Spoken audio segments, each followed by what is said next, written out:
Hello everyone. In this video we are going to see making of Indian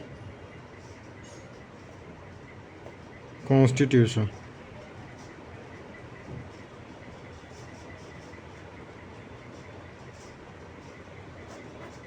Making of Indian Constitution.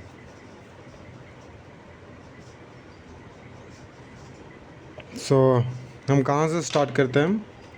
Let's start from 1934. So 1934 में क्या हुआ? M.N. Roy जो कि इन्होंने क्या दिया था? Idea of constitution. M.N. Roy ने आइडिया ऑफ कॉन्स्टिट्यूशन दिया था। M.N. Roy was the founder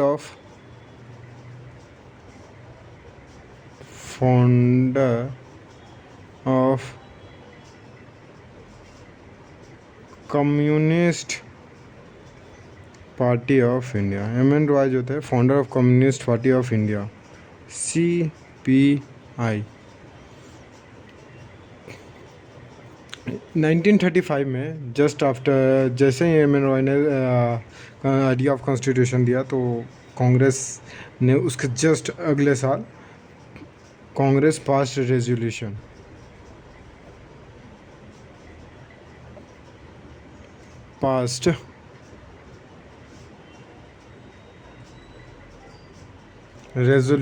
for constitution. Congress pass resolution for constitution. 1937 में क्या हुआ कि जवाहरलाल नेहरू जी ने सेल्फ रूल मूवमेंट को लॉन्च किया तो कांग्रेस की तरफ से जवाहरलाल नेहरू 1937 में जवाहरलाल नेहरू ने कांग्रेस की तरफ से सेल्फ रूल मूवमेंट को लॉन्च किया। 1938 में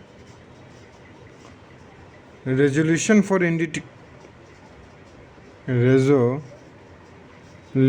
फॉर इंडिपेंडेंट कॉन्स्टिट्यूशन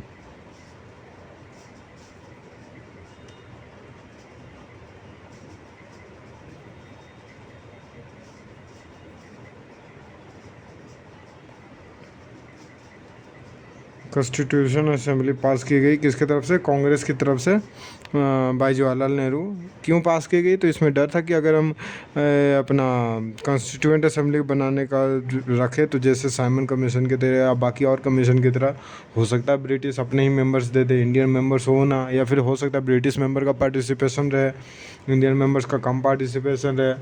इसको अवॉइड करने के लिए कांग्रेस ने 1938 में पहले ही रेजोल्यूशन पास कर दिया। अब उस डायरेक्शन में देखते हैं उस वक्त चल क्या रहा था जो इसने हमारे मेकिंग कॉन्स्टिट्यूशन को, इंडियन कॉन्स्टिट्यूशन को सपोर्ट किया। तो बेसिकली 1939 में जो है वर्ल्ड वार WW2 का बिगनिंग हुआ। वर्ल्ड वार 2 का बिगनिंग हुआ कहाँ, किधर से, किसने बिगिन किया? एडोल्फ हिटलर ने बिगिन किया, जो कि डिक्टेटर था। किसका? Dictator of Germany. तो पूरी वर्ल्ड जो है वो 2 भाग में बट गई। पहला जर्मनी एडोल्फ हिटलर ने बेसिकली पोलैंड पे हमला किया था, तो वर्ल्ड जो है 2 भाग में बट गई। पहले supporter of Germany and second supporter of Poland. Germany ने पोलैंड पे अटैक किया था। जर्मनी के सपोर्ट में कौन कौन से देश थे? Japan, Italy. एडोल्फ हिटलर का मानना था कि दुनिया में जितनी भी ज़मीन है वो सिर्फ जर्मनी की होनी चाहिए, बाकी किसी की नहीं। Only Germany should be a country on the country. तो इसलिए उसने पहले शुरुआत किया, स्टार्टिंग किया पोलैंड से अटैक करता। तो जर्मनी के साथ में कौन कौन थे? जापान और इटली। इटली में भी इस एडोल्फ हिटलर की तरह ही एक तानाशाह था। कौन? Benito Mussolini. पोलैंड की तरफ से कौन कौन आया? जैसे US हो गया, UK हो गया। उस वक्त जो UK जो था वो अप्रॉक्स 65 कंट्रीज़ को कंट्रोल करता था, जिसमें कि एक अपना इंडिया भी था। तो बेसिकली अब क्या हुआ ये वर्ल्ड वॉर शुरू हो चुकी। अब ब्रिटिशर्स को जो था इंडियंस का सपोर्ट चाहिए था, तो उसने क्या किया, 1940 में अगस्त ऑफर पास किया टू कांग्रेस, अगस्त ऑफर टू कांग्रेस, जिसे कांग्रेस ने ठुकरा दिया। यह कहा के कि बेसिकली इस ऑफ़र में क्या था पहले ये देख लेते हैं। इसमें ऑफ़र में ये था कि ब्रिटिशर्स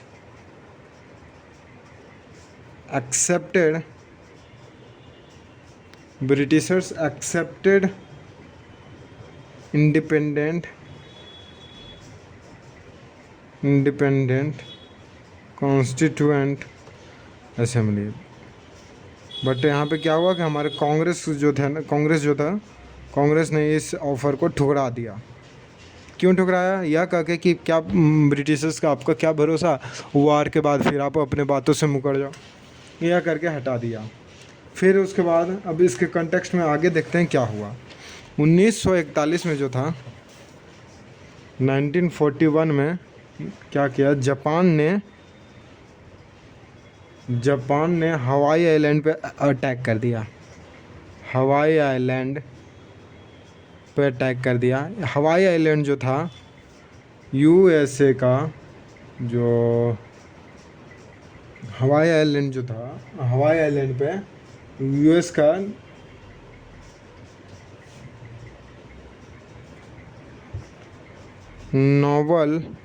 नवल जो था, बेसिकली नवल बेस था।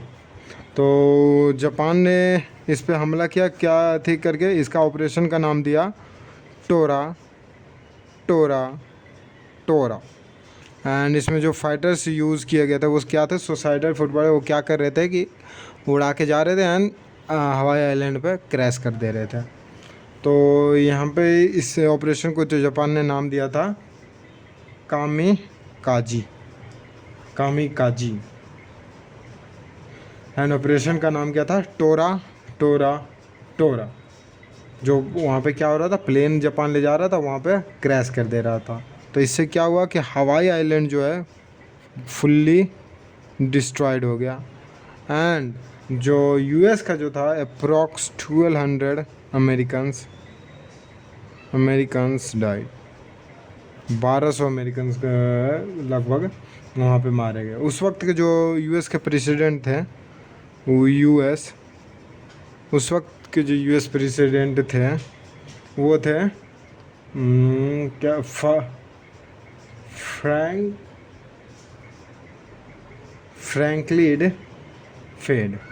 Franklin fade. ये थोड़े से अपंग थे, लंगड़ा इट मीन्स समथिंग, थोड़ा सा जस्ट मतलब आइडेंटिटी के लिए बता रहा हूँ। फ्रैंकलिन फेड यूएस के प्रेसिडेंट उस वक्त थे। एंड उस वक्त बेसिकली ये क्या था कि पोलियो इन्फेक्टेड। तो इन्होंने प्रॉमिस किया अमेरिकन सिटीजन्स को कि इस जापान को फुल्ली डिस्ट्रॉय कर देंगे। जापान को इसका मतलब खामियाजा चुकाना पड़ेगा। फुल्ली डिस्ट्रॉय नहीं करेंगे, मतलब खामियाजा जापान को इसका चुकाना पड़ेगा। तो उस क्या हुआ कि 6 अगस्त 1945 को अमेरिका ने जापान के हिरोशिमा, इसके बारे में तो आप सभी लोग जानते हैं, हिरोशिमा एंड नागासाकी पे बॉम्ब गिराया। हिरोशिमा पे जो बॉम्ब गिराया उसका क्या नाम था, लिटिल बॉय। एंड जो नागासाकी पे बॉम्ब गिराया उसका क्या नाम था, फैट बॉय। तो एक इंसिडेंट तो मालूम ही है। तो इसके बाद जो है इसका इफ़ेक्ट जो इस बॉम्ब का जो रहा था, एटलीस्ट 50 to 60 ईयर्स जो रहा जापान के ऊपर इफ़ेक्ट रहा। 50 to 60, 50 से 60 साल लोग, बच्चे जो पैदा हो रहे थे अपंग पैदा हो रहे थे, बॉर्न जो हो रहे थे वो अपंग हो रहे थे, डिसेबिलिटीज़ के साथ बर्थ ले रहे थे। तो मतलब बहुत तगड़ा बदला लिया अमेरिका ने, फ्रैंकलिन फेड ने बहुत तगड़ा बदला लिया। उसके बाद जो हुआ, अब हम आते हैं अपना उसके बाद जो है 1942 में बेसिकली जो है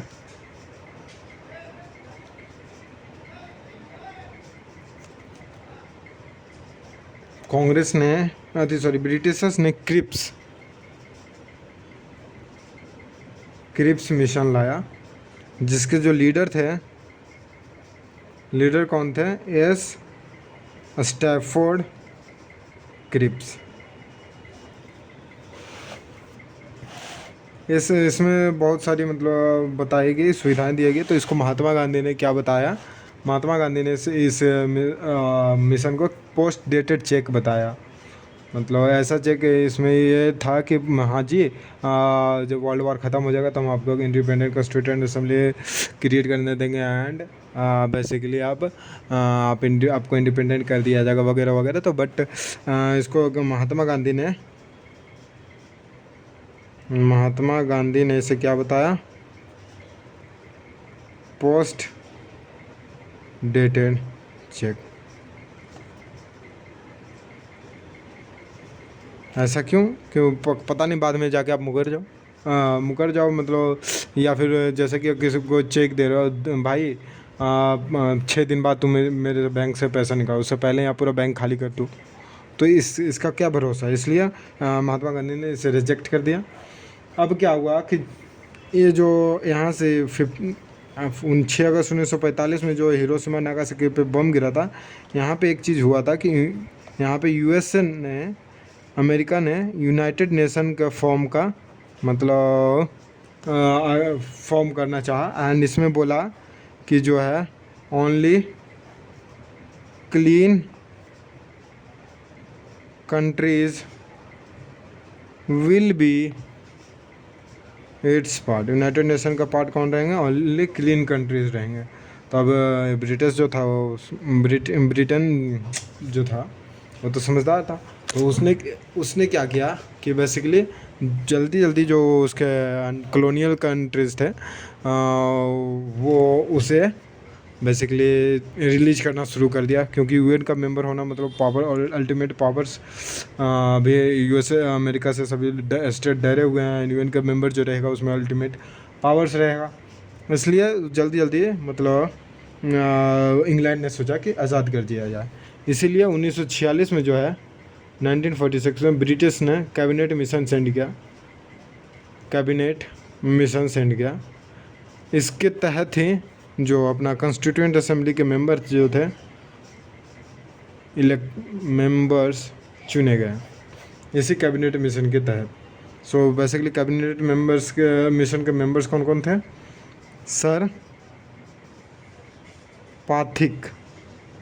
पथिक लॉरेंस। सेकेंड मेंबर जो थे वो कौन थे? एक अपने क्रिप्स मिशन के एस स्टैफोर्ड क्रिप्स। एंड जो थर्ड मेंबर थे वो थे ए.वी. अलेक्जेंडर। थर्ड मेंबर जो थे ए.वी. अलेक्जेंडर। इन्हीं के अनुसार कॉन्स्टिट्यूएंट असेंबली के जो है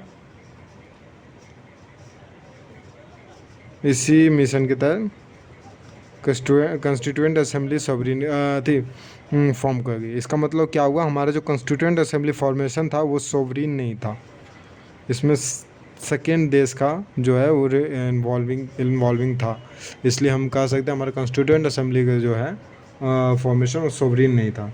खैर, constituent assembly total 389 members total 389 members थे, जिसमें कि सम इलेक्टेड एंड सम नॉमिनेटेड। कुछ को इलेक्ट किया गया था, कुछ को नॉमिनेट किया गया था।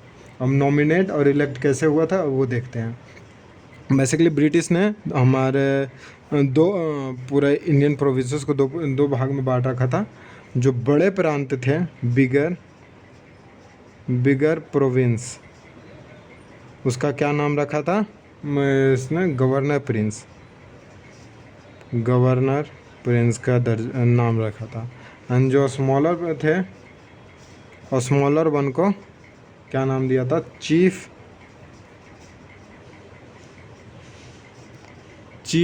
Commissioner province. स्मॉलर जो थे उसको चीफ कमिश्नर प्रोविंस एंड जो बिगर मेंबर थे बिगर प्रोविंस थे उसको गवर्नर प्रिंस का नाम दिया था। तो basically out of 389 members total जो है 292 मेंबर्स इलेक्टेड थे, 93 मेंबर्स नॉमिनेटेड एंड 4 भी बेसिकली चीफ कमिश्नर 4 जो मेंबर्स थे वो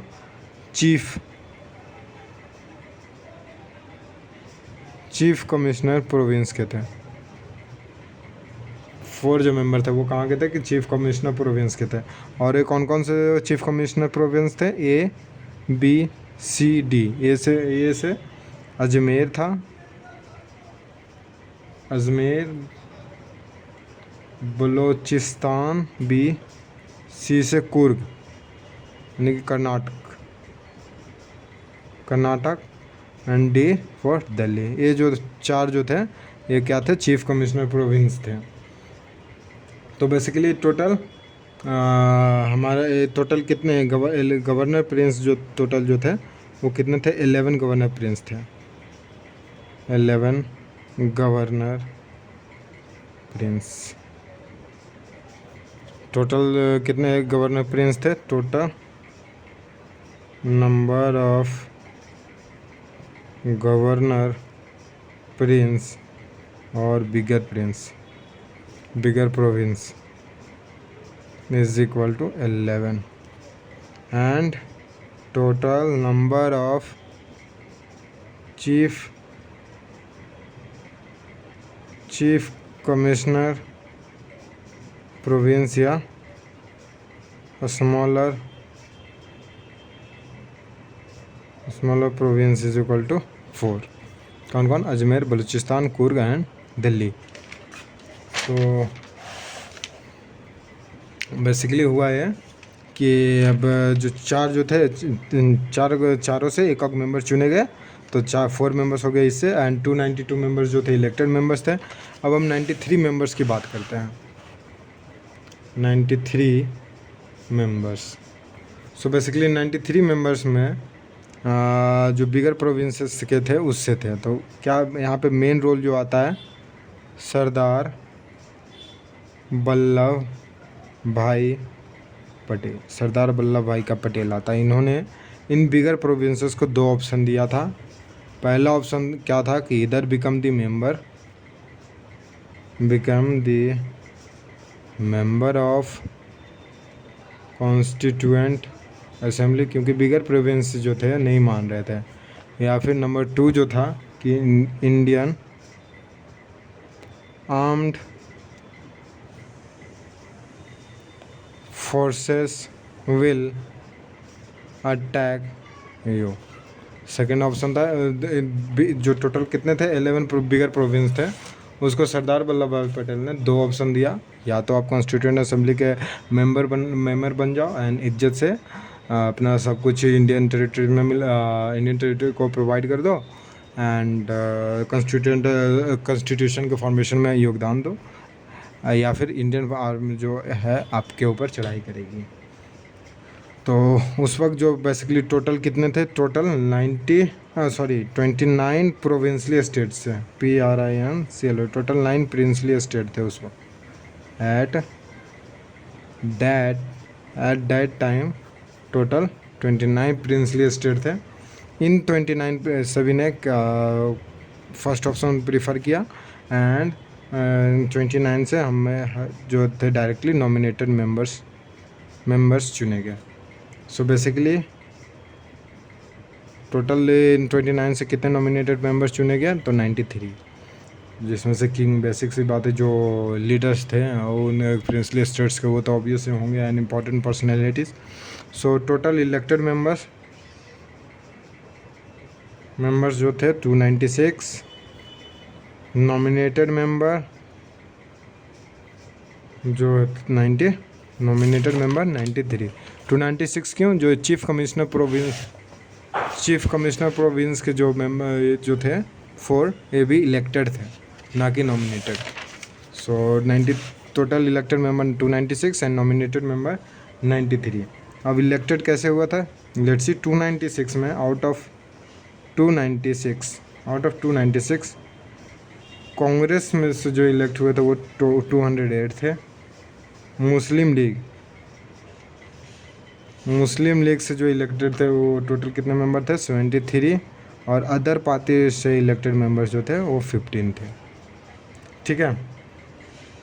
और जो एक क्वेश्चन यहाँ पे इम्पोर्टेंट बनता है वो क्या इम्पोर्टेंट बनता है कि जो उस वक्त जो था कॉन्स्टिट्यूएंट असेंबली कितने मेंबर, एक मेंबर, वन मेंबर ऑफ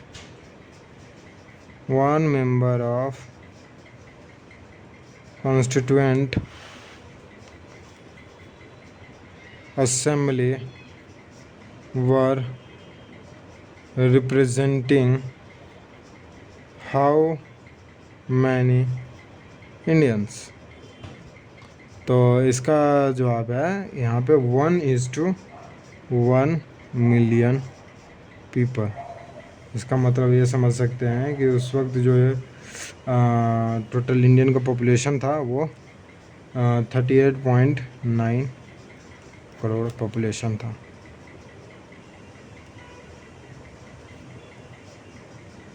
तभी ना 389:38.9 करोड़ का रेशियो बनता है। सो अब यहाँ पे मेंबर सिलेक्ट हो गया। अब हमारा जो फर्स्ट मीटिंग हुआ था, first meeting of constituent assembly ये कब हुआ? 9 दिसंबर 1946, 9 दिसंबर 1946। एंड इस वक्त जो थे कोई भी प्रेसिडेंट इलेक्ट नहीं किए गए थे अपने इस कॉन्स्टिट्यूएंट असेंबली के लिए। इसलिए जापानीज टेक्निक के तहत सच्चिदानंद सिन्हा को टेम्पररी प्रेसिडेंट इलेक्ट कर लिया गया।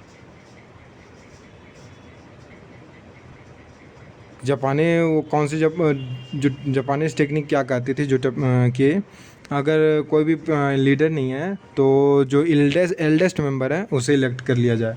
तो उस वक्त जो थे सच्चिदानंद एल्डेस्ट मेंबर थे। उनका एज जो था 81 ईयर्स ओल्ड थे, इसलिए उन्हें चूज किया। हमारा जो सेकेंड मीटिंग कॉन्स्टिट्यूएंट असेंबली का जो हुआ था,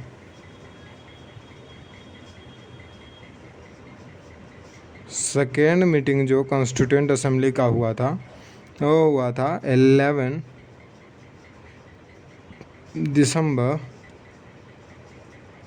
1946। इसमें जो है यूनानिमसली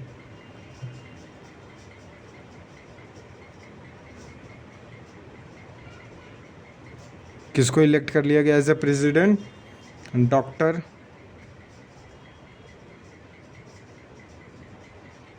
डॉक्टर राजेंद्र प्रसाद को यूनानिमसली जो है प्रेसिडेंट इलेक्ट कर लिया गया सेकेंड डे।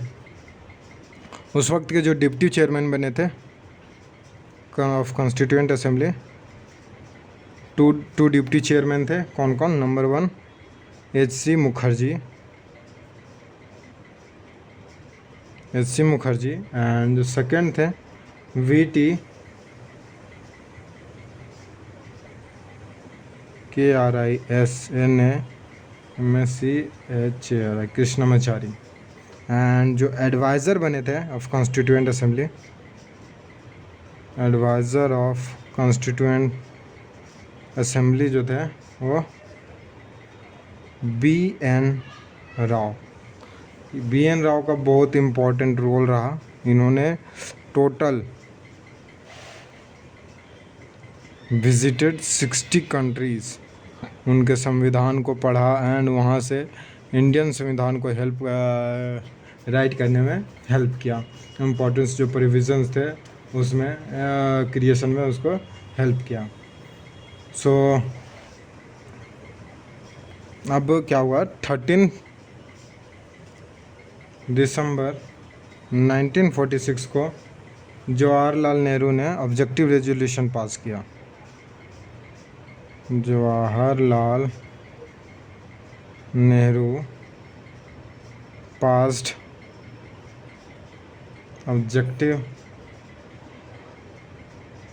ऑब्जेक्टिव रेजोल्यूशन में क्या था कि पहले कॉन्स्टिट्यूशन का स्ट्रक्चर क्रिएट करो। कॉन्स्टिट्यूशन स्ट्रक्चर 13 दिसंबर 1946 को जवाहरलाल नेहरू ने ऑब्जेक्टिव रेजोल्यूशन में पास किया। उसमें क्या मांग की गई कि पहले कॉन्स्टिट्यूएंट असेंबली का स्ट्रक्चर तैयार किया जाए।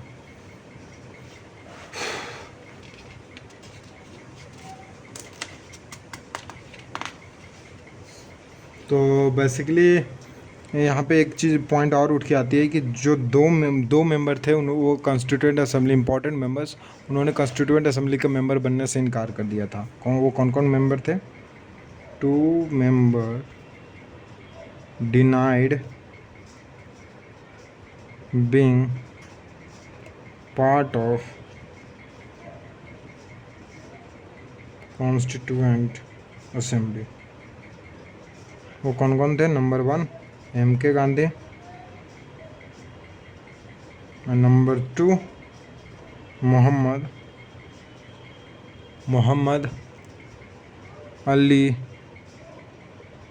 Ali Jinnah.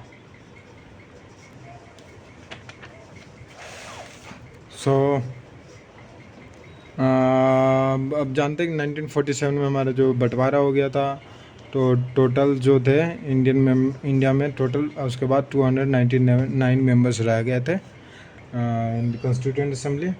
Now constituent assembly जो है पास्ट 3 ड्राफ्ट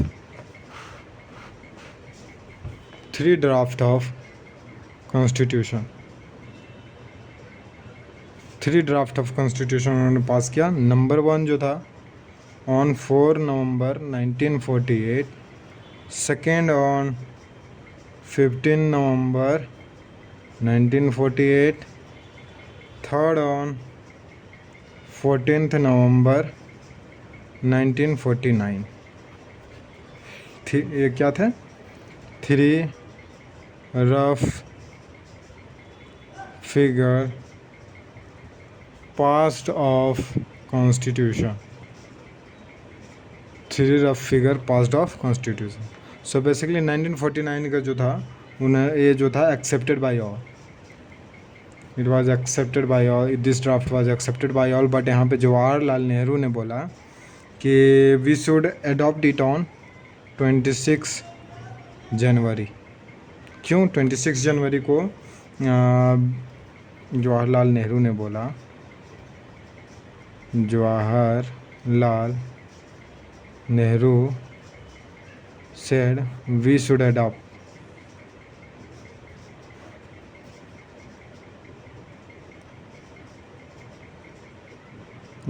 constitution on 26 जनवरी। क्यों ऐसा क्यों? बिकॉज 26 जनवरी को मतलब कि 1929 के लाहौर कांग्रेस 1929 में ना कांग्रेस ने रेजोल्यूशन पास किया था ऑफ पूर्ण स्वराज, एंड बोला गया था कि 26 जनवरी will be celebrated as Independence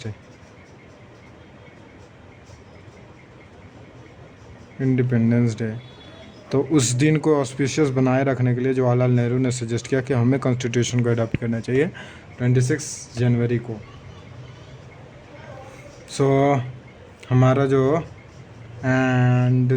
इसी बीच में हमारा 24 जनवरी 1950 को, जो कि हम राजेंद्र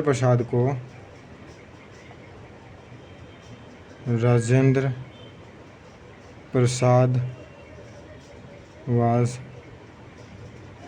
chosen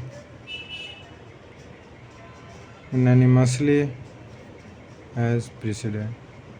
सो बेसिकली क्या, कॉन्स्टिट्यूएंट असेंबली के प्रेसिडेंट तो थे ही, इनके मैनेजमेंट को देखकर 24 जनवरी 1950 को इनको as a president of country elect कर लिया गया यूनानिमसली।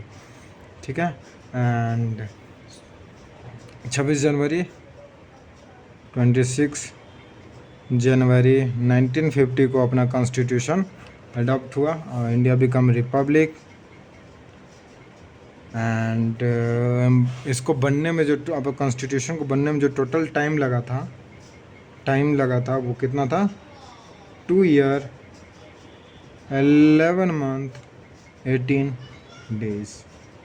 कॉस्ट कितना आया था? कॉस्ट उस समय के 64 लाख इंडियन